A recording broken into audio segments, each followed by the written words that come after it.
All Natty, all the time. Powered by Arkansas, for Arkansas. The John Nabors Show is live from the Natty State Sports Studios. All right, Razorback fans, welcome into the John Nabors Show here live from the Natty State Sports Studios. Appreciate everybody listening in and watching in on this beautiful day here in the great state of Arkansas. I'm your host, John Nabors, and thanks as always for making us a part of your afternoon this afternoon. And you probably have heard the news, and it's, I guess, wouldn't call it huge news. Well, I guess, yeah, it is. Okay, they confirmed it.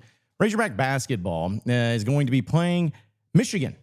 All right, the Wolverines, a team that they've actually been fairly familiar with, at least more so out of the Big Ten. They're going to be facing off against each other in the 2024 Jimmy V Classic at Madison Square Garden in New York City. Now, we know that head coach John Calipari, who was at SEC meetings in Destin last week, had this to say when talking about the particular schedule and also maybe some other matchups that could be coming. Most of the stuff is done of who we're playing, and then there may be one team that I try to do a home and home with, but we're going to play in Little Rock, want to play in Dallas, want to have the kind of game. You need national games. You got to play in Madison Square Garden. There's things. Look, we want to recruit Arkansas, Texas, Oklahoma, Missouri, St. Louis. We do. But we're going to recruit nationally. And the only thing is, we're not going to take 6, 7 freshmen. Now it'll be 3 or 4. Hopefully retain a few, get a couple transfers, and that is the formula. You ready? Today. Today. Now, that may not work, and then you'll say, well, you said, well, I changed my mind. I didn't like how it looked. So it looks like John Calipari was actually telling the truth. He didn't let anything slip, and I know there was at least a conversation that I had last week that maybe he was just using as an example, but nope. He actually means that Madison Square Garden is going to be where the Razorbacks play this upcoming season, and it's going to be against the Michigan Wolverines. Now, we'll talk about the game here in a second, but I was kind of fascinated to see that Arkansas and Michigan, I thought they had played a lot more than what they have, and you're probably like, well, why would you think that? And the answer to that is I don't know. For some reason in my mind, I felt like there have been a lot more matchups. Maybe it was because here recently that they actually played. But overall, Arkansas is 3-4 against the Michigan Wolverines. The last time that Arkansas faced off against Michigan was actually when Michigan was number 3 in the country. It was up there in Ann Arbor because somehow Arkansas was able to sign on a home-and-home deal with Michigan. Now, that game, I remember Arkansas lost 80-67, and I think Trey Burke was on that team. He was really good for them, and Arkansas was not a great basketball team. That was Mike Anderson's second year, still trying to figure some things out. But the year before that, though, was one of, if I could say, one of the most fun, great games in Bud Walton history. Now, it didn't mean anything as far as going to the tournament or anything like that because Arkansas missed the postseason that year. But it was Mike Anderson's first year. I was a student at the University of Arkansas, and Arkansas actually won the game 66-64. And Michigan was a top 20 team, but there was a few things that I do remember about that game in particular was that you had CBS there, which is always a big deal in college basketball whenever you have CBS there. And they had on the call Kevin Harlan and Bill Rafferty. Folks, that's like the A team. That's the guy. Those are the guys that are like calling the NCAA tournament, Sweet 16, Elite Eights, and even Final Four games. They were there to see Michigan and Arkansas and really talk up the Arkansas basketball team, which, man, you think of it, these names. B.J. Young led the team in scoring with 15. Mardrakus Wade had 12. Ricky Scott had 11. And Hunter Mickelson had 11 points. Ulysses Nobles also led the team there in assist. And, oh, man, just like some of these names. Devontae Abram had 3 points. Marvel Waith, you didn't score, but even Michael Sanchez had 2 points. He was able to pour in. But Arkansas won 66-64. I remember that game. Like Torrey Hunter was there, which was really cool. You had the recruiting trip for Razorback football. Dorial Green Beckham was there for the Petrino regime right before, of course, a few months before he got fired. But it was just an epic game that Arkansas ended up winning and one of the unique games. But that was at least the last time that Arkansas faced against them there in the regular season.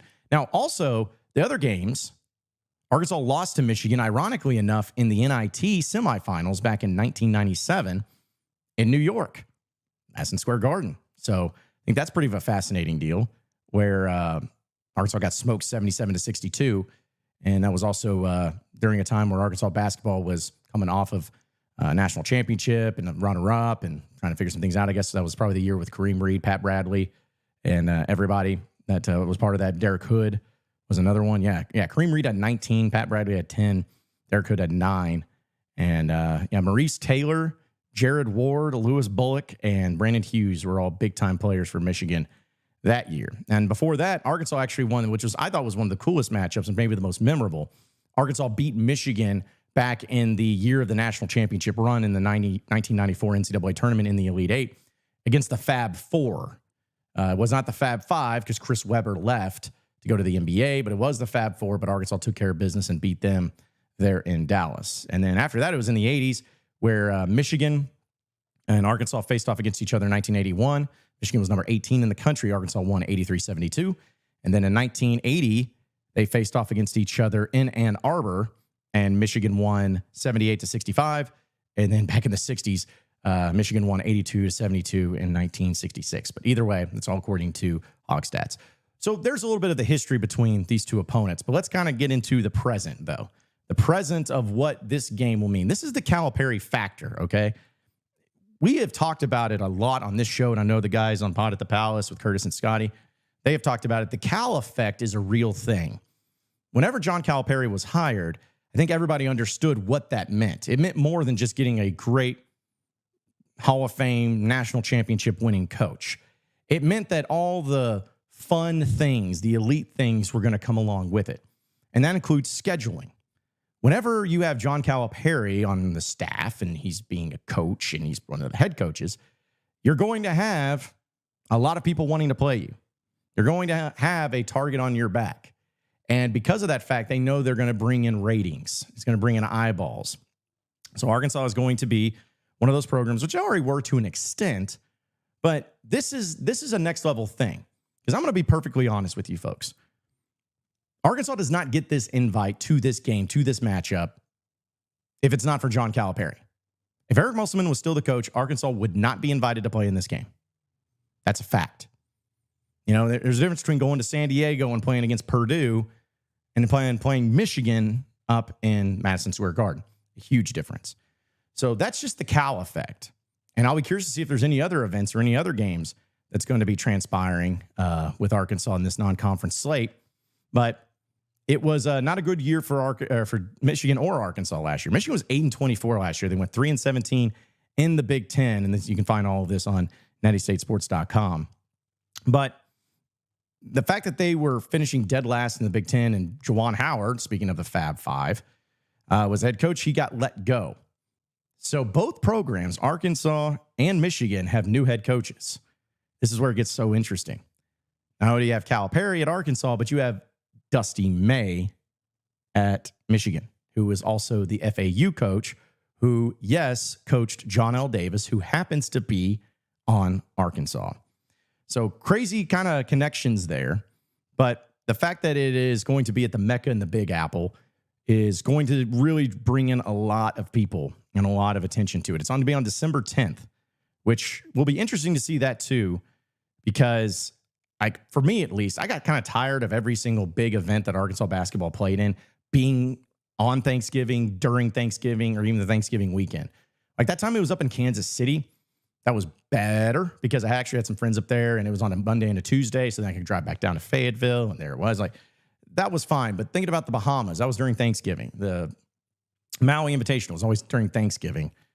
And again, I'm just complaining about it because I know when those events are, but it's just nice to have a see and a change of pace where Arkansas is not going to have to play during the Thanksgiving weekend. It opens it up a lot more for other opportunities against opponents, but also people who want to go to that big event but don't want to give up a traditional holiday like Thanksgiving, like myself, because we've been having Thanksgiving. Like Thanksgiving is my family's holiday. Like we love all the holidays, but that's my family's holiday. This will open it up to where it makes it a little easier on everybody to get up there. I'm pretty sure they have direct flights out of Central Arkansas, I know for a fact, and I'm pretty sure out of XNA to New York City. So I'm sure those have been booked up pretty quickly. But it's going to be happening in Madison Square Garden. And also, like, too, the thing about having it at Madison Square Garden, MSG, it's hard to beat. Like, that is a place that everybody who's anybody who's a basketball player wants to play out in some capacity. You know, like, it's like, you call it, I think even Scotty put it perfectly, the Mecca in the Big Apple. Like, that's what it is. There's some sort of aura around it. You know, it's a big event center. I guess it's kind of like if you want to compare it to, say, maybe playing in Fenway in baseball. You know, if you want to talk about historical purposes, be Fenway or Wrigley. Maybe in football, playing in AT&T Cowboy Stadium just because of the events that's been there. Maybe not the historical aspect because it is fairly new. But just knowing that big events only are the ones played there and had there. You know, maybe there's another example of, like, you know, playing in Green Bay or something like that. But you get what I'm saying. The point is that it draws in attention. Like, playing in New York City is huge. And even Calipari said it about the recruiting angle. I mean, that's huge. That's huge to be able to not only recruit here locally in the state of Arkansas, but to recruit regionally, but to recruit nationally. And what could be better than in the Northeast, which last time I checked, the Northeast part of this country produces some pretty decent basketball players. Just from what I've heard. So that's nice to be able to have, hey, okay, I'd love to. Cal's talking to this 5-star player or whoever and just be like, oh, you're up in the Northeast. Yeah, it's probably tough for you to get down to Fayetteville. I understand. Hey, we're playing in a place called Kenny, what is it called? Oh yeah, Madison Square Garden. I don't know if you've heard of it. It's a pretty big place. It was in all the papers this morning. We're going to be playing a game there. If you'd like to come, we'd love it. I mean, like, it's such a flex that you can have in the recruiting aspect of it. And that's what Calipari is truly trying to do and trying to continue on at a place like Arkansas. Is yes, you got all the facilities. Yes, you got everything that you need. But you want to showcase that. You want to flex about it.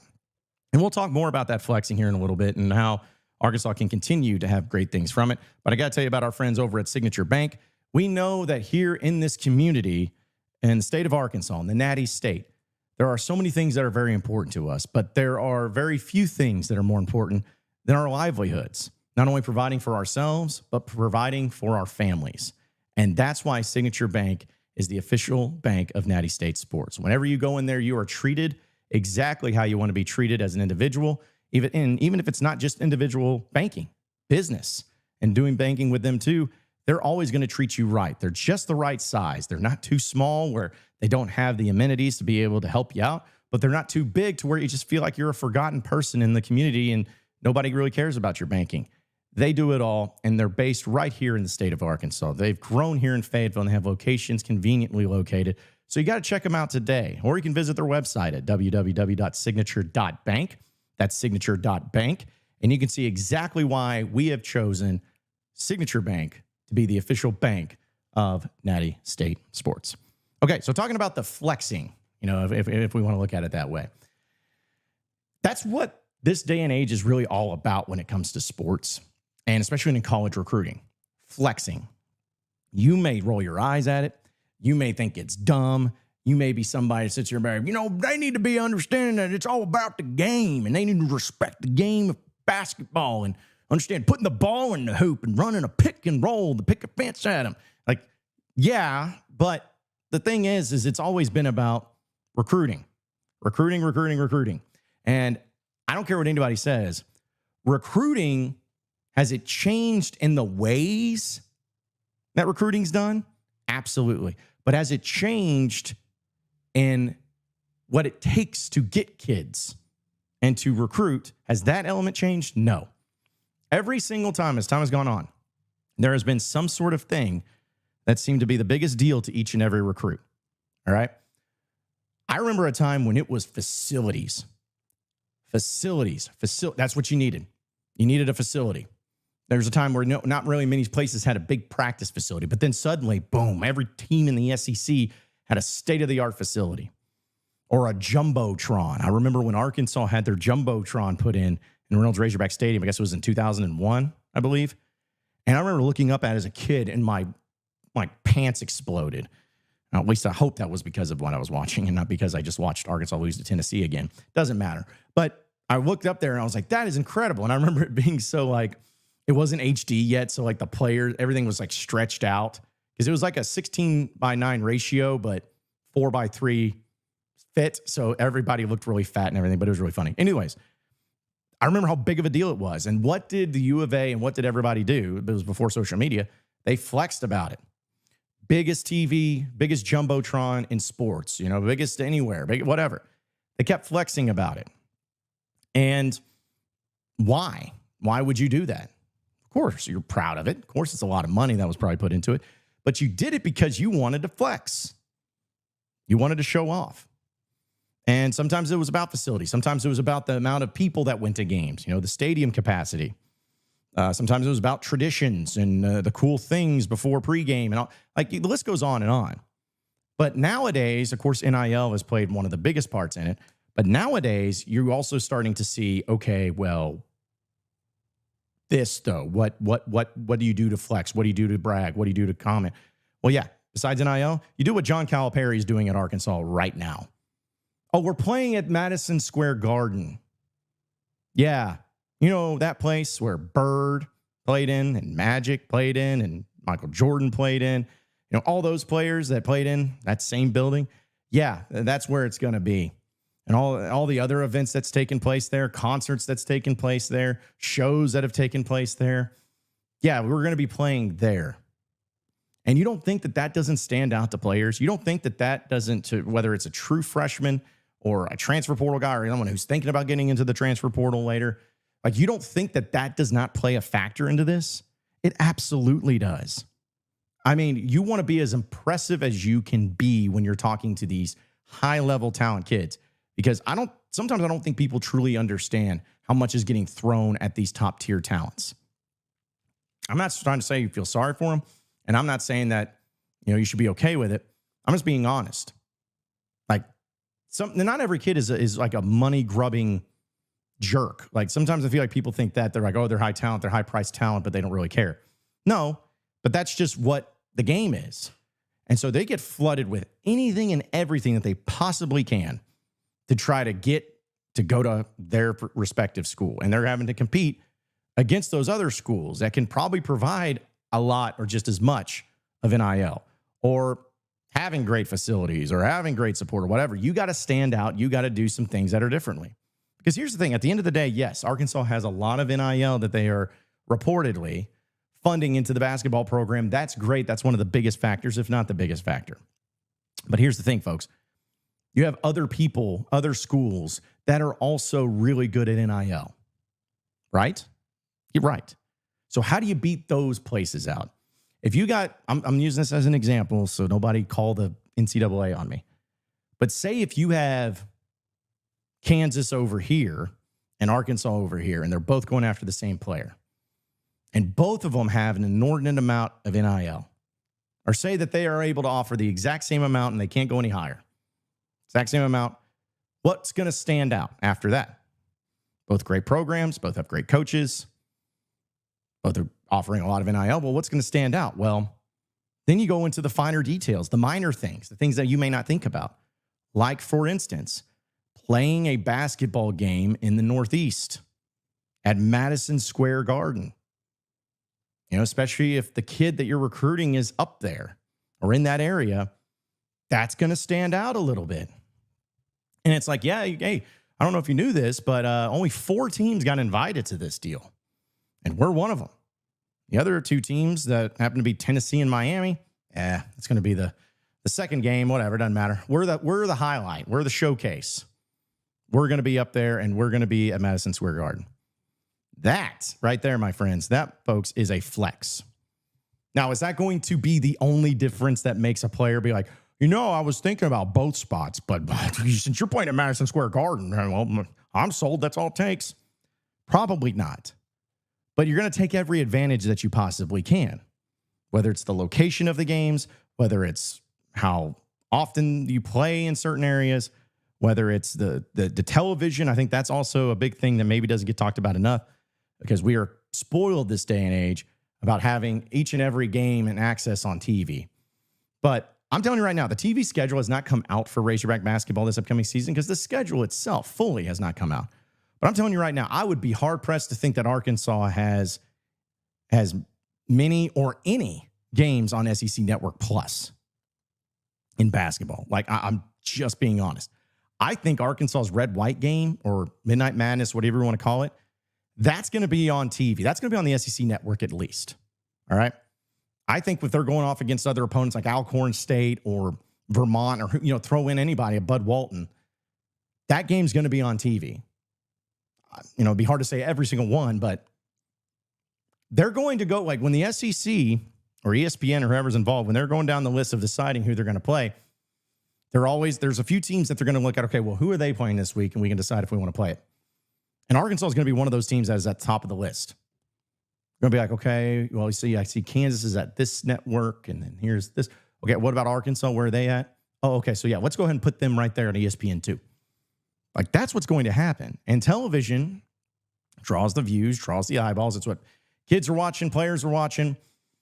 It's flexing. And Calipari is the greatest at flexing. Maybe not physically, but when it comes to recruiting, the dude knows how to flex. And he does it in such a way that is so, and I'm trying to make sure I don't put this in a negative way, but it's so convincing, but it's not pompous. Like, some people may take it that way, but he's not as pompous as what some people are.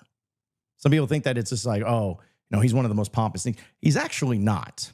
He approaches things in the right way and handles himself the right way, which is huge. And I think that really travels and addresses it and makes everybody feel a lot better about everything about it when you have a coach like him that's being able to do those things. So the way that he flexes, the way that he approaches it, the way that he enjoys it, the way that he has it all going on for him right now, this is the type of stuff that's going to set you apart and make you a better team and a better program moving forward. And I want to be very clear and honest with all you Razorback fans about this particular thing. And this is very important. So if you have not listened to a single thing that I've said, try to listen to this thing unless you're already throwing stuff at me. But this right here, what you're seeing with Arkansas playing in the Jimmy V Classic and what Arkansas is going to be able to do when they're on TV and how often they're on TV and all that. Like, this right here, folks, this is because of John Calipari. It's not because of Arkansas. It's because of John Calipari. And that's okay. That's okay. It doesn't have to be all the time. This, it better be about Arkansas. It better not be about Cal. It better be about us because we're the Hogs and we're a great program. Yes, you are. Yes, you are. You are a phenomenal program. Great program. A program that obviously was good enough to get John Calipari to leave Kentucky for you. Like, you are. No questions asked. But let's just be real about it. And because Kentucky fans, I know, have been saying, like, oh, well, they're not doing this stuff because of you. They're doing it because of Cal. No kidding. Because guess what, Kentucky fans? Most of the stuff that happened with y'all and people coming to y'all and watching y'all, that was because of John Calipari too. You're a great program, better than Arkansas. I'm not arguing that. But a lot of the stuff and the amenities and the things outside that you got, you received, and you had, a lot of that, if not all of it, had to do with Cal. I think you're going to see a difference now having Mark Pope as your coach. He may do all right, but he's not box office. John Calipari is box office. He's the guy that when he walks into the room, everyone stops and is like, holy crap, that is John Calipari. I know that guy. People that don't even watch basketball know who John Calipari is. And when he can flex, and the more he flexes, he puts on that charm, that political way of doing things and saying the right things and handling himself in the right manner and being able to talk to players, potential NBA lottery picks who understand, I got 1 year and I'm bouncing. Where am I going to spend my 1 year? What am I going to do for my 1 year? Well, Arkansas is the place to be. Arkansas is the place to be. And they know it. They know it. So before all of you always just begin to freak out and get mad and get upset if people are saying it's about Cal, that's okay. Because you know what? You shouldn't care. if you win a title, you shouldn't care about who the coach is. You shouldn't. Or what the coach has done. Or who the credit's going to. Because, folks, the reason Arkansas won a national championship in 1994 was because of Nolan Richardson. It was a great pairing and a great combo, but it was because of Nolan Richardson. They're the foundation. They're the ones that get it done. They're the ones that put together the pieces and sacrifice everything and make it work and make it go. Yes, you had great players, but those great players were there because of Nolan Richardson. That's okay. I'm really hoping that Cal continues to be great and do great things. It's not going to upset me at all. But we'll make that part of your Arkansas update, which you can get to right now, which is brought to you by, of course, Davis & Garrett Insurance, your independent auto owner's insurance agency, securing what matters the most. And as we already have mentioned, Arkansas will be facing off against Michigan. It's still so funny. In Madison Square Garden, December 10th. I'm going to that game, by the way. We're going to that game. We're doing a Natty State sports trip, December 10th, up to the Big Apple, up to New York City. So we're pretty excited about that, and that's going to be a lot of fun. And it's really unique, once again, because you have Dusty May, the head coach of Michigan, who coached John L. Davis, who's now John L. Davis, is at Arkansas. So pretty fascinating things there. But also, I wanted to bring this up, too. And I may dive into this a little bit more as the show goes on, because, this is the time of year, too, that slows down a little bit, which is fine. And I think that, you start to see some things that may come out all at once, or you may see some things that kind of slow down a little bit. But either way, I think you have been able to see and start to see the writings on the wall for some of the players that are on the current Razorback baseball roster that'll be moving on with their careers. It's going to be a full overhaul for Razorback baseball, as we talked a little bit about yesterday. But, I think here in the next few days, the coming days, you're really going to start seeing how many people are going to be moving on into a different venture and trying to go pro. That's what it's really all about, though, for them. They've had a lot of success at Arkansas, whether it was individually or as a team, and trying to put themselves in a good position to succeed and to win a lot of games, but also to get drafted and make a lot of money that way, too. So that's really one of the most important things there, too. So either way, kind of slow for Arkansas, but still pretty exciting for all of us here at Natty State Sports. So that is it for your Arkansas update, presented by Davis & Garrett Insurance, your independent auto owner's insurance agency, securing what matters the most. 1, 2, 3, let's go! All Natty, all the time. Powered by Arkansas, for Arkansas. The John Nabors Show is live from the Natty State Sports Studios. All right, Razorback fans, we know that baseball came to an end, and we're kind of waiting on any sort of changes, possible changes that could be made for Razorback baseball. But I wanted to share this particular tweet. This was really fascinating to me, and I don't know if anybody's really going to appreciate it. They may get pretty upset by it, and that's fine. But this is about Hagen Smith. Now, Hagen Smith had one of the greatest performances of a full season in Razorback history. I mean, he was a phenomenal pitcher. Brought it each and every day. I mean, what was it, 17 strikeouts that he had? It seemed like double-digit strikeouts was just the norm for Hagen Smith. I remember in SEC regular season play, he averaged 2 strikeouts an inning. That's stupid. Stupid. But this stat got put up there by SEC College Baseball. And it really stood out because I had not realized this. It was a great stat, but they tweeted out, mind-blowing stat from Hagen Smith this year. His first inning of the season and his last inning of the season, he had 9 earned runs. The 82 innings in between, 10 earned runs. That is insane. Great stat by SEC Baseball. I remember that first inning. It was against James Madison. Start the year. I think it was the second pitch of the game. Guy went yard on Hagen. I think Hagen had pitched 56 times in the first inning. Gave up, obviously, 3 runs, earned runs. Taken out of the game.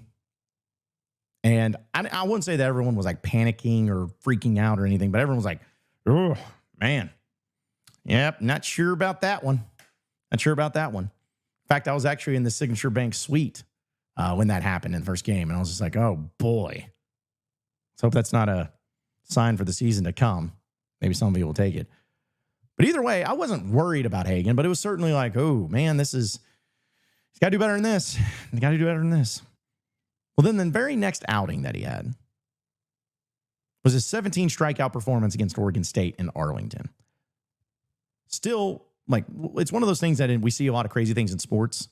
Like, I remember watching in person Darren McFadden rush for 321 yards and how wild that was. I'm like, this is going to be one of those things that I remember where I was watching it in person. Hagen Smith, 17 strikeouts. Just craziness against a really good team. But that's what he followed it up with, and then you see the rest of the numbers and how it's set up. But then to see what his final inning was, where he had 6 earned runs. And that game against Kansas State was, not a great performance out of him. It's unfortunate. It's unfortunate for Hagen. Because not only is it crazy to see that he had almost just as many earned runs in the 2 innings bookending his final year at Arkansas, but also it came in the most important time of the year. Arkansas against Kansas State, first off, I'm not blaming Hagen, but that was a game we all know and talk about. Like, they should have won. They should have won that game. But Hagen it was weird seeing it. It's like seeing Superman get hit with kryptonite. A guy that had been so automatic all year long. In that moment, that's what a lot of people are probably going to remember. His final moment. Now, he's going to be just fine. He's going to get drafted extremely high. He's going to do great things in the majors. I firmly believe that. He's got all the stuff and all the makings for being a great pro. And he's also a great kid. I mean, I know he doesn't talk all as much as what people maybe expect out of him, but he's going to be a great kid. Or he is a great kid. He's going to be a great pro. But I feel bad for him in this particular stat. And it really opened up some things where I'm like, why is it this way? Why is it this way? I think back to some of the greatest individual performances of a season in Razorback history. Like ones that were iconic, legendary. And it seems like more often than not, they don't really end up being a great year. Or at least a memorable one. I think, of course, Hagen Smith this past year, he had a great season, so don't let me take anything away from him. He had a great year. But we all know that it ended in disappointment. Like, Hagen Smith, as great of a pitcher he was, the fact that kid only got to play in 1 College World Series and 1 Super Regional is unfortunate and disappointing. But you think about Kevin Kopps. Kevin Kopps was at Arkansas for a long time, but he had one of the greatest years ever, won the Golden Spikes. Dude was just next level good. And every time Heat Waves comes on, I get a little teary-eyed. But as great of the year that was, and Arkansas won all 10 SEC series that year, it ended in the supers. It ended in disappointment. Now, you could even make the argument for Andrew Benintendi's year. They did go to Omaha in 2015, which was great. They went 0-2 in barbecue. But it just seemed like that team was Andrew Benintendi with a bunch of gritty guys that won when they weren't supposed to. I mean, they were on the road in the regionals. They didn't even host. In the supers they did because of a, technicality. But that team wasn't one of the best teams Arkansas had ever had. And it's not just even in baseball. I think about like Darren McFadden. He had great years and everything, but still, I'd say the 2007 season, his final year, was a disappointment. Not from him, but just the team. I think in basketball, jeez. How about Mason Jones? Remember how that he was one of the most fun players to watch because he goes for 30 and 40 points every night. Weren't even going to make it a postseason. Like maybe the NIT at best, but wasn't a great team. So I don't know. It's just unfortunate because sometimes I like to see Arkansas have an iconic, legendary, one-of-a-kind, generational type talent on a team that's already really, really good. And then that's what takes them to that next level. I think about this all the time. Arkansas, it's a tough place to win championships in football. We all know. But, like, think about a player that could just make a difference if he was on a great team. In fact, that's a kind of a what-if game that we can play. And we'll talk about that what-if game here in just a little bit because I know people love doing that and love talking about it. But I want to tell you about our friends over at L Jennings Law. Just like in sports, preparation is key into everything. And at L Jennings Law, they understand that more than anyone, specializing in estate planning, including crucial documents like trust and wills and powers of attorney and healthcare directives, they ensure that your family is protected and provided for no matter what comes your way. So don't leave the future to chance. Contact L Jennings Law today and create a plan that's comprehensive as well as comforting because that's what they're experts in and that's what they do. So you can call them today at 501-501-WILL. That's 501-501-9455. You can also visit their website at ljenningslaw.com. But it is L Jennings Law, experts in what they do. Give them a call today, the official partner of Natty State Sports. All right, so playing the what-if game. Think about times at Arkansas. How many times have you played this? Oh, man, if this player was just on this team, how different it would have been. Man, if Darren McFadden, was just on the team this year, what different it would have been. True. I've done this a lot. I think back in football, Darren McFadden and Ryan Mallett, the greatest running back, the greatest Razorback of all time, next to the greatest quarterback of all time, like there was like 2 years apart. Isn't that crazy? 2 years apart. Makes you think, what if Arkansas had Darren McFadden on that team with Ryan Mallett and Bobby Petrino as head coach? What they could have done. Or maybe in that 2008 season, McFadden and Jones went on to pros, and they should have. I mean, I'm not saying that they should have come back for their senior year. But it's fun to imagine, right? Like, what if Bobby Petrino in that year, his first year, had Darren McFadden and Felix Jones with all those freshman players like Greg Childs, Jarius Wright, Joe Adams, Chris Gregg, DJ Williams, like all those players. Still would have had Michael Smith. Like what that would have been like. Man, would have been wild. But that's kind of the whole thing is like we play that game, and I think the main reason we play that game, at least why I play that game, is that it's about putting pieces together. It seems like there's always just one thing missing. There's one piece missing to the puzzle to make it go and to make it all work. And a lot of it's just about timing. I think back to, I know it's talking a lot about football, but I think back to the times where Houston Nutt was the head coach. We all know how I feel about Houston Nutt. And I am not taking anything away from him when his accomplishments were on the field. However, just like some coaches do, you benefit from having generational type talents. Bobby Petrino benefited from having Jarius Wright, Joe Adams, Greg Childs all coming out of high school at the same time and being great wide receivers. Not hating on him for it, not taking it away because he did something with them, but sometimes that's the way it goes. Sometimes you benefit from it. But like Houston Nutt, when he had Danny Ford's players, and when those guys left, Arkansas was not a great football team. I think with the quarterback that was Robbie Hampton, they went to the Vegas Bowl. Got worked by UNLV. They just weren't a great team. But then Matt Jones, a generational type talent, comes in. He's not the only reason why those teams had success. Don't get me wrong. But because he was that level of a player, that level of an icon, he was able to make up for a lot of the issues or the problems or the, I'm trying to think of the right word for it, but he made up for a lot of the things that probably would have been problematic if they didn't have a guy like Matt Jones.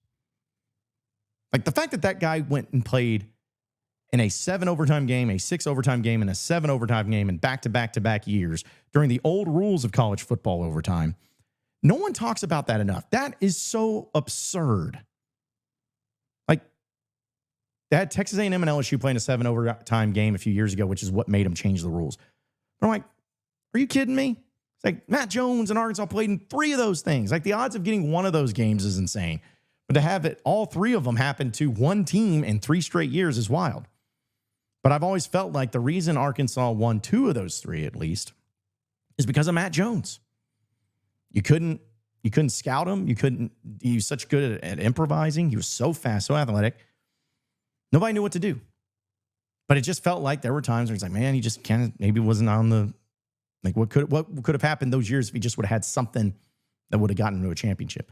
Same thing with McFadden and Felix. You know, like what if they had Ryan Mallett as their quarterback and Bobby Trino as their coach? You can say about Sam Pittman in that year that Arkansas went 9-4. I mean, they had a good squad, but Traylon Burks is the generational type talent. Makes up for a lot of that. Basketball, same thing. You could list a lot of examples of those types of players. Baseball, also same thing. A lot of great players have come through here. Now, I'm not saying it in a negative way. You're trying to be insulting. You're trying to say like, that's why it doesn't matter. None of it matters. It's just, you know, none of the quality and the way that this team plays and performs, none of it matters. I'm not saying that. Only reason I'm bringing this up is because I do find it fascinating that some of the greatest individual seasons, some of the greatest individual performances at Arkansas and most of the major sports come when the seasons don't go as well as they should. Because I'm telling you right now, if you have that type of player, like, great example of this, you could say for Texas A&M and Johnny Manziel. I know people hate him, but Johnny Manziel, what he did in that year that they went 11-2 and he won the Heisman was insane. Take Johnny Manziel away from that team, probably still decent, but they're probably 6-6, 7-5. Cam Newton at Auburn. That year they won the national championship. I don't care what anybody says. One, he's the greatest college football player of all time. My opinion. Not basing off of stats or anything. I'm basing it off of impact. He took a very average, slightly above average Auburn team to an undefeated season, winning a national championship. Like, that's like they didn't have a bunch of pro wide receivers they were throwing to. They had Michael Dyer, a true freshman, at running back. They had Nick Fairley. I believe Nick Fairley was on the defensive side. He was decent, but that was it. Like, Cam Newton, what made them great. That's the type of thing that I'm hoping one day can happen for Arkansas. Is they just have a good enough team, solid enough team, talented enough team to be good. And God blesses them with a once-in-a-generation type talent to just perfectly mesh and fit in with a great coach in place, and it takes them to new heights. That's what I would love to see just one time. And who knows? Maybe that's what happened for Arkansas back in 1994 when they won the championship and they got Corliss Williamson. It's probably the best example we could have here at Arkansas of saying that, hey, this could work. This could go together. The pieces could go together and it'd be fine. And you know what? I'd probably agree with you. Yeah, it probably would be fine. But that's, I think, the frustrating thing for me is just a day late and $1 short for some of these talented guys. In this upcoming year, football-wise, you don't really see any of those generational type talents. Maybe we could be surprised, but you don't really see it. Basketball, no, that's another story. We might be seeing some of those generational talents. When I say some, it could be multiple. Could. It's tough, but could. So having them, that would be a huge factor. And we don't even know what the baseball roster looks like. But I have faith that Dave Van Horn's probably going to do decently in recruiting and in the transfer portal because that's what he does, because he's Dave Van Horn. So I feel like that's probably going to be the case as well. But I'd love to see it just happen.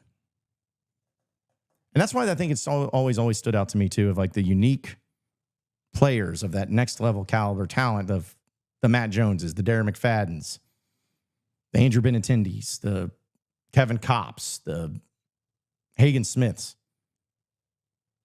No, you appreciate the season that they had and you love them for it.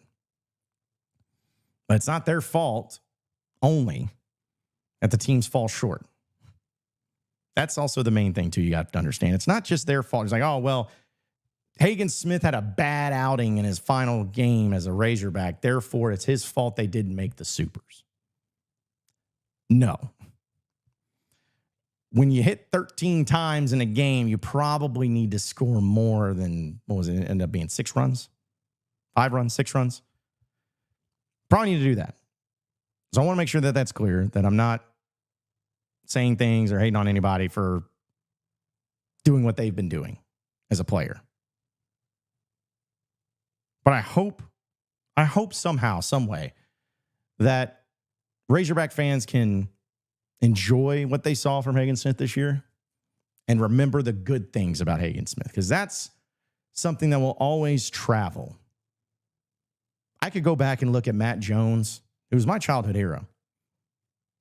And anytime his name is mentioned, I'm like, yeah, but he fumbled the ball against Texas in 2005 or 2004 at home, lost us the game. But that's not what my first reaction is. That's not the first thing that I will think of. First thing I'll think of with Matt Jones is how there were so many people, so many teams, so many players, iconic, big-time players. They couldn't stop him because they didn't know how. They had never seen anyone like him. That's what I'm going to remember. Darren McFadden, you could remember, he just fell short and when he had a couple of games. He didn't even show up against Auburn. That game in 2007, Arkansas lost 9-7 and all. It's not what I'm going to remember about Darren McFadden. I'm going to remember him going 321 yards against South Carolina. Him on the road against Alabama when he's lining up in Wildcat in Tuscaloosa and Bryant Denny's going insane on third down and he's sitting here doing this. That's the type of McFadden I'm going to remember. Kevin Kopp's kind of the same thing. I'm not going to remember his final outing against NC State when he had to start and he could only go do so much. I remember when those heat waves started playing in home stadiums and Arkansas had a 1-run lead in the 7th inning. And whenever he came in, you knew it was over. Ball game. That's what I remember. And finally, what I'm going to remember about Hagen Smith. Again, you could remember about this final showing that he had just a few days ago. That's what you want to point to. That's what you want to remember. That's on you. But that's not what I'm going to remember. You know what I'm going to remember about Hagen Smith? That he was one of the greatest Razorback pitchers of all time. That he was healthy enough for 3 straight years to be able to be a huge impact player on each and every team. I'm going to remember him striking out Rock Reggio as a true freshman in Stillwater with the bases loaded, game on the line. They threw him in there where Rock Reggio was like hitting 750 against Arkansas that weekend, it felt like. He goes in there and he burns him. I'm going to remember that. I'm going to remember 17 strikeouts against Oregon State. I'm going to remember him going to Omaha. That's what I'm going to remember. So, was that a crazy stat by SEC College Baseball? Yes, it was. But it shouldn't be what you remember the most. Remember the greatest things about Hagen Smith. 1, he was healthy. 2, he was great. And 3, he was a Razorback. Wish him nothing but the best of luck. Hopefully the Razorback baseball team can find another Hagen Smith. I think it's pretty tough to do, but I'm hoping one day that they do. Be nice. I like good pitchers. I don't know about y'all, but I like really elite pitchers. Would be nice. I guess time will tell, and we'll wait and see. 1, 2, 3, let's go! All Natty, all the time. Powered by Arkansas, for Arkansas. The John Nabors Show is live from the Natty State Sports Studios. All right, welcome back into the John Nabors Show. As I wanted to bring up something. This will be a quick little segment, but I think it's an important one for many reasons. And it's something that it's a touchy subject, and it's a very touchy thing to deal with, but I think it needs to be addressed. Normally, I wouldn't go into any sort of in-depth about this, but because it gets put up on social media and because it's happened, I think it needs to be addressed. And just a friendly reminder to everybody out there, okay? The Razorback baseball season came to an end too early. We know it was frustrating. It was upsetting. It was upsetting to Razorback fans. And anytime that something like that happens, the emotions come out, and it really gets sometimes the best of some. And I saw a lot on social media, a lot from fans that I actually know are real people. And when I say real people, like using their name and actually their profile picture actually is them, that said some things that was a little like, oh man, it's probably just somebody who's very emotional, very upset. And then a lot of it comes in with the trolling. A lot of the people who don't have names on their profile or anything, just tweeting out or posting some really horrible things. Some things that kind of got personal in some ways. But on the Natty State Sports social media account on Twitter, one of the things that I've always filmed or at least put up in content is whenever the season comes to an end, to see the reactions from the players. Not trying to get in their face and do it, or, trying to make a mockery of them or getting them in their most emotional state. But I like to do that because it's a reminder that as upset as you are as a fan, the players are even more upset than you. Like, that's a guarantee. And just a friendly reminder. Well, I saw a lot of people posting their own responses after that. And being like, saying, I won't even dignify with the responses, but not just saying disappointing, golly shucks, but being pretty harsh. After a game, emotions are high. People say things they probably shouldn't. They tweet things they shouldn't. But this was something I wanted to personally bring up. And I know Peyton Stovall and Peyton Stovall's family personally. They're awesome people. You will not find a better kid than Peyton Stovall, and you will not find a better family than who the Stovalls are and what they represent. I got to know them. I had the honor of getting to know them for the past few years, as well as a lot of the players' families. They came to our football tailgate. A lot of them did, and got to know them there, and it was awesome. And they're great people. But this was a response put out there by Peyton Stovall's dad, and said, it's so saddening reading all the negatives that are posted. No one has any clue what our boys feel, the amount of themselves that they poured into this program, the dedication, their everything. My child for 3 years gave his all, never tried to fail, always had the heart. And he also went on to say, people need to learn to stay positive, and that rolls over. We stayed off social media all year just so we didn't have to read any of it. Enough is enough until you get out there and you do what they do daily, and then your opinion is not valued unless it's supportive. So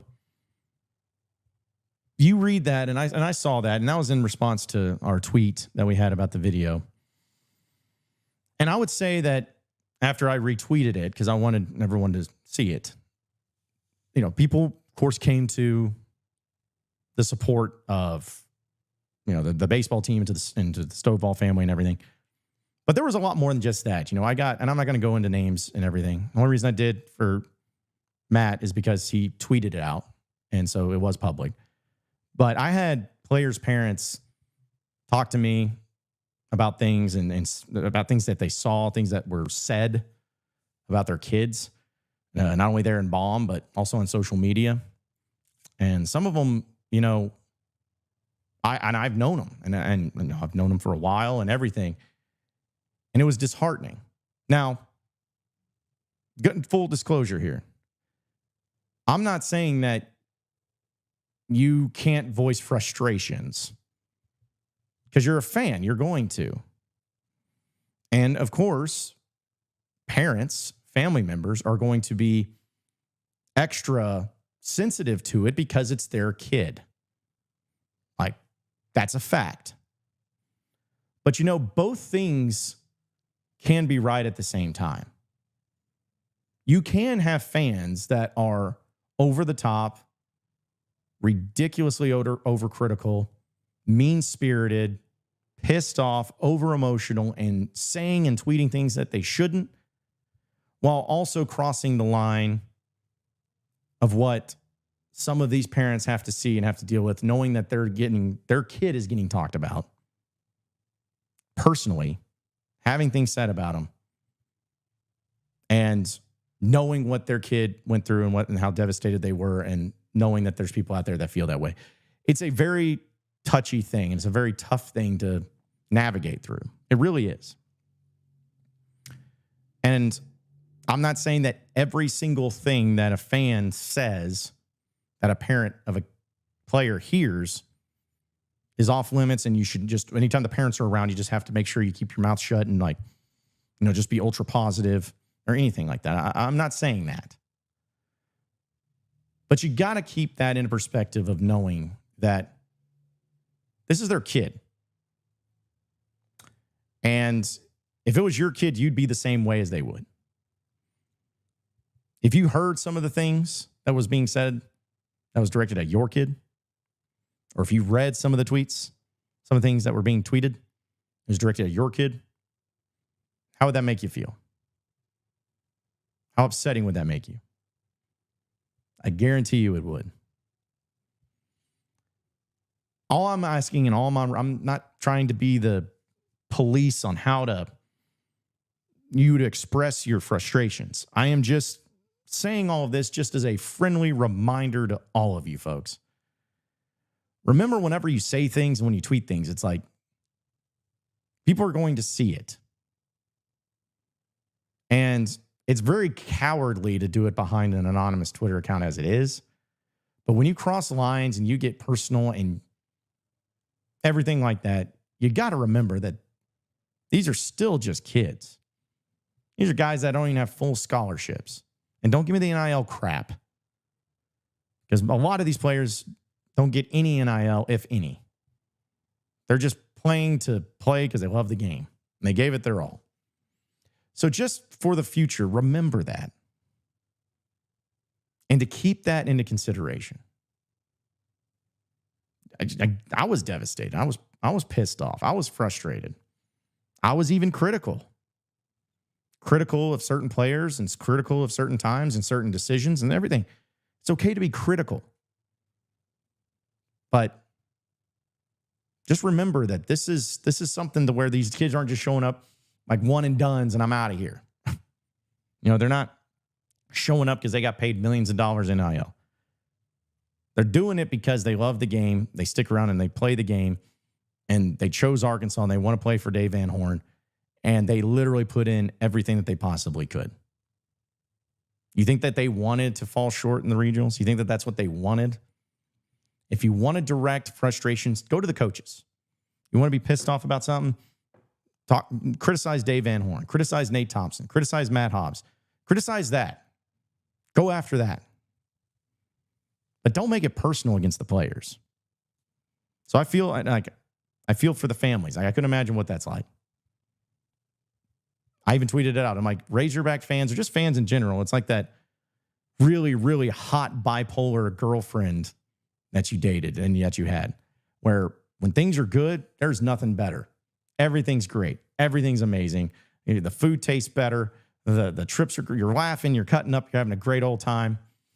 But when things go bad, it goes off the rails. That's fans. That's just how fans are. So just remember that, folks. Keep that in mind. And I'm not asking you to, just keep your mouth shut and never criticize. I'm not saying that, but just remember that and keep that in mind. Anytime you say something, anytime you tweet something, just remember that. Okay? That's all I'm asking. I promise. That's all I'm asking. 1, 2, 3, let's go! All Natty, all the time. Powered by Arkansas, for Arkansas. The John Nabors Show is live from the Natty State Sports Studios. All right, folks, we're going to continue on with the John Nabors Show here in a little bit. I know we've been talking about a lot of stuff going on in Razorback land, and we try to do as much as we can when talking about the fun things and the sports things, and we'll continue to do that, no doubt about it. But I did want to take this time and then this opportunity to express something that we're going to be doing here at Natty State Sports, which is very important. And we're trying to always have fun, but when it comes to things like helping out our state, our great state of Arkansas, we want to do that as well. And so I'm really proud of this. And I'm really proud to announce that tomorrow night here at Natty State Sports, we're going to be having an official live stream for tornado relief for those in need across the great state of Arkansas. Now, I want to kind of go into some details on this because it's like a tough thing to kind of post about, at least on social media, and then maybe people may not fully understand what it is or what's being asked or anything like that. And I just wanted to clarify this first and foremost, that thank you to Team Whimsy. Team Whimsy, who has partnered with us, which is a great cause. And what they do, they're locally organized here in the state of Arkansas. And what they do is that anytime there's disaster relief that is needed, they're there to provide. And they have been coming up to the Northwest Arkansas area, especially in the Rogers area, and trying to do their part in helping, whether it's going out and cleaning up, whether it's raising money to provide for those who are in need, whether it's goods and services, clothing, anything. They're always going to be there checking in and doing their part. And it's something that always is very inspiring, at least to me, seeing just normal people step up to the plate and to be able to organize something so crucial and so pivotal. You know, I can tell you this, that we are a blessed people. And I'm not saying that to sound cliche. I mean it. Like, we are a blessed people. Sometimes we can forget that a little bit when we go out there and into the world and we have the struggles that we have. And, you know, we get frustrated by things. Sometimes it's work. Sometimes it's family. Sometimes it's friends. Sometimes it's whatever it could be. Like, we just get so wrapped up in it that, you know, we really focus too much on the things that we don't have instead of looking at the things that we do have. And unfortunately, this is also kind of a painful reminder when things like this happen, just how good we have it. Because there are some people across this state that lost a lot. Some of them may have lost everything. And I can tell you, seeing those images from last week, from the storms that came through Arkansas, it was devastating. You know, here in the Northwest Arkansas area, I know Rogers, the city of Rogers, was hit one of the hardest. And to see the damage and to see the people injured and the unfortunate part of it, when people lose their lives, it's heartbreaking.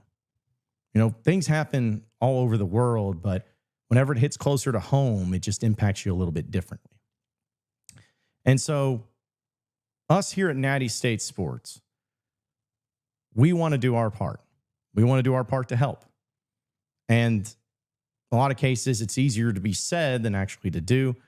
But we want to be able to provide those who are in need with some relief. So what we're going to be doing tomorrow night, starting at 5 p.m., is we're going to do a live stream.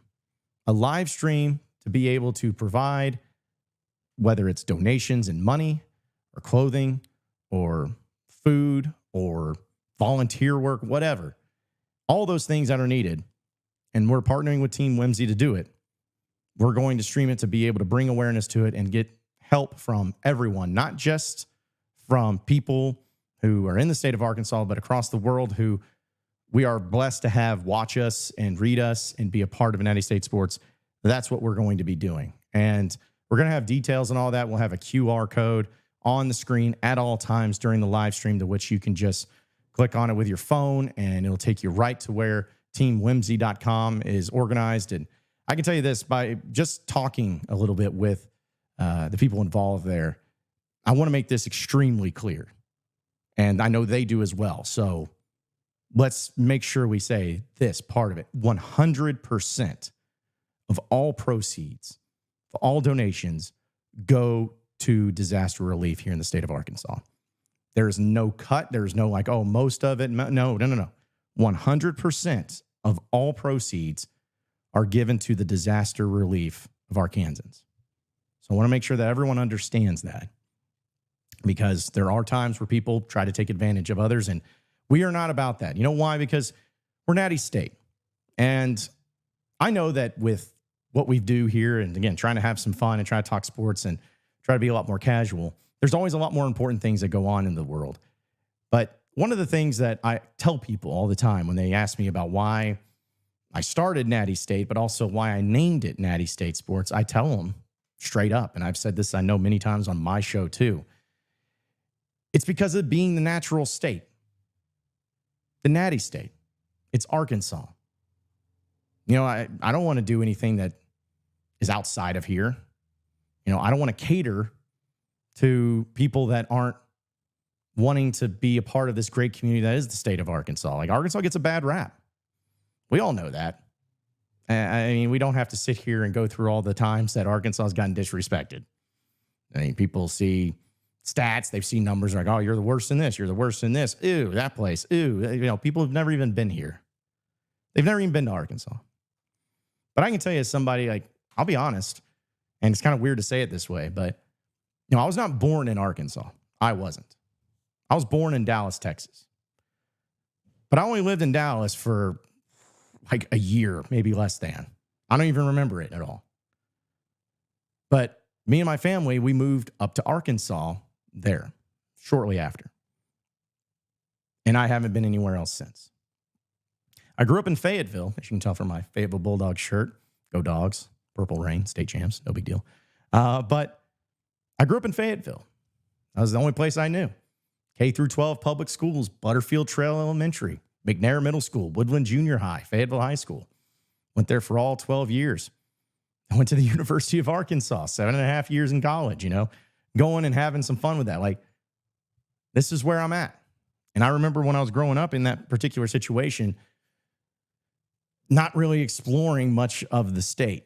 I'll be honest. The only time that I ever really got out to travel in the state growing up is when I'd go see my Frammy grandfather, who lived in Rabbit Ridge, Arkansas, which is right outside of Damascus. If you don't know where that's at, it's right outside of Greenbrier. It's in Van Buren County. It's a family farm. And to get there, it was basically going down 49, going over 40, hitting the Morrilton exit right there. I believe it's 108, 109, something like that. And then going all the way in. That was about the extent. But I remember when I left Fayetteville for the very first time in 2017, I moved to Little Rock. Worked for 103.7 The Buzz and promotions. I was only there 6 months, but that was a very scary thing for me because not anything about Little Rock, just about me moving. Because it's like I'm still in Arkansas, but I don't know, it's not Fayetteville. I moved down there. I maybe wasn't really there long enough to settle in, but I enjoyed the time I was there. But then I got a job offer in Fort Smith. I never lived in Fort Smith. I only knew a few people that was in Fort Smith. In fact, I had never even visited the city at all, except for one time. I think me and my family went to Olive Garden for my birthday as a kid because that was the only place that had an Olive Garden that was close. Man, times have changed. But I'd never been there, and I got to go, and I lived there for 2 years. And not only get to see the city of Fort Smith, but the community outside of it, Greenwood and, seeing that, and then Charleston. They're just places that I would travel to and, going down different interstates, getting down to Texarkana, going through a different way, going to Old 71. I got to check it out. And then I moved back to Little Rock. I was there for 4 years. Granted, the pandemic hit as soon as I moved back. But when I lived there for 4 years, I went to cities that I'd never been to before. I went and did some business in Pine Bluff. I went to Sheridan. I went to these places that I went to Gillette for the coon supper. I'd never been there before in my life. I really started to have hot springs come around. Would go down there to the lake. My girlfriend at the time was like living in Hot Springs. So I got to go down there and visit it. So I bring all that up to say, folks, that I love this state. And I maybe didn't always appreciate the love that I had for this state until I actually got to explore it. And I'll never forget, a year ago, roughly, I was working at 103.7 The Buzz.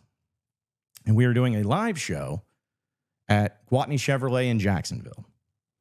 My show was out of bounds. It was from 1 to 4, and we were doing a live show on location there. Well, that happened to be the same day that an awful, horrible tornado came through the Central Arkansas area. In fact, during my show, we had to take shelter because we were just a mere mile away from the tornado that ripped through Jacksonville. And to see that devastation, it really changes you and your outlook on things. In Northwest Arkansas, I'd never seen tornadoes. Been fortunate enough growing up that we didn't have those. But I saw Joplin have tornadoes. Heard about Fort Smith's tornadoes and Tuscaloosa. You hear about it, you watch TV, but until you actually are in that experience and seeing the devastation of it in a community, in a place that you drive through, you live at all the time, And even seeing the impacts that it had against places that maybe you went to or that you loved, or maybe people you knew that were impacted, it's sad. It breaks your heart and it rocks you to think about how lucky you are. Like, I was so fortunate, just like many, that it had no major negative impacts to me, but there were a lot that did. And I remember just how sad it was. But that changed pretty quickly, because that sadness, that heartbreak, that got replaced with something that you can never really explain into words: human nature. You know, it's tough to see people go through a lot no matter what. But when you see the immediate response of those that could provide things for those who are in need in the community, for perfect strangers, the immediate response to be is just to help and to not get anything out of it, because they're getting paid to do it, not because they're going to get accolades or whatever, tax breaks, nothing. They're doing it because it's the right thing to do, to help your neighbor. Because you would want somebody, if you had lost everything, lost your home, lost your possessions, lost your car, lost loved ones, you would feel so alone. But that's the great thing about human nature. As much as we are as a sloppy race, we always step up to the plate. But we always do it, especially here in Arkansas. We're not going to be the place of destination that everybody's just going to look at and just say they cannot believe this and cannot believe it happened at Arkansas, and all the negative things that come from it. Like, it's not going to impact people outside this state in ways that we may think it should. But you know what? You don't need it. We don't need it. We got each other. And that's why we're doing this. I know I've talked a long time about it, and I didn't make it to sound like some sort of monologue as to, all of it. But I'm just trying to tell you and trying to explain that this is what we do. We're the Natty State. Our motto is powered by Arkansas for Arkansas. Because that's who we are. That's who our audience is. And we do it for you. And that's what we're going to be doing with the tornado relief live stream that's going to be happening tomorrow, is we're going to be doing it for everyone here in the state of Arkansas. And we want your help. We want your help. We're going to do our part. We're going to do everything we can. And we're going to ask you to do the same. Because there's still a lot of people in need. It's one of those things that, seeing pictures does a lot. But when you drive around and you see just how devastating it is, it really puts a lot of things in perspective. So I ask all of you to join us tomorrow. We're going to have some fun with it. We are going to have some, not only us from Natty State Sports, the fellas, myself, Curtis, Scotty, and Andrew, but we're also going to have some special guests, some people who are from Arkansas and knows what it takes to be in Arkansas, some former players, some personalities that are joining us. We'll also be joined by some of our sponsors who have been kind enough to donate to the cause and to be able to join us and talk about not only why they're donating, but also the importance of donating and how great it is to be having business, at least in the state of Arkansas. And we'll also have some other things too, some other fun surprises to be a part of it. But I'm really excited about it, not because of us and getting content. That's not what this is about. It's about using our platform to try to bring awareness and trying to help out those who are in need. So that's why I want to make sure everyone's clear. It's 100% of it all goes towards those in need here in the state of Arkansas. We're the Natty State, man. We're the Natty State. We're always going to be here for each other. But I look forward to it. Hopefully we see you all there tomorrow, again, starting at 5 o'clock. And we'll keep going until we don't go anymore. But it's going to be a lot of fun. And it's going to go to a great cause. And we really appreciate Team Whimsy being a part of it. Also, Alumni Hall has been a huge part of it, too. They're going to be joining us a little bit tomorrow. But they're also going to have a drop-off box at their location at 3417 North College Avenue. So if you want to check them out there, you can drop off non-perishables, clothing, canned goods, everything. And a great deal that they're going to be having too is that, and I want to make sure that I read it correctly because I don't want to misrepresent them, but they're going to have not only the donation box, but you will get 10% off of your purchase there in store at Alumni Hall. And with that, Alumni Hall will donate 10% back to the Relief Fund.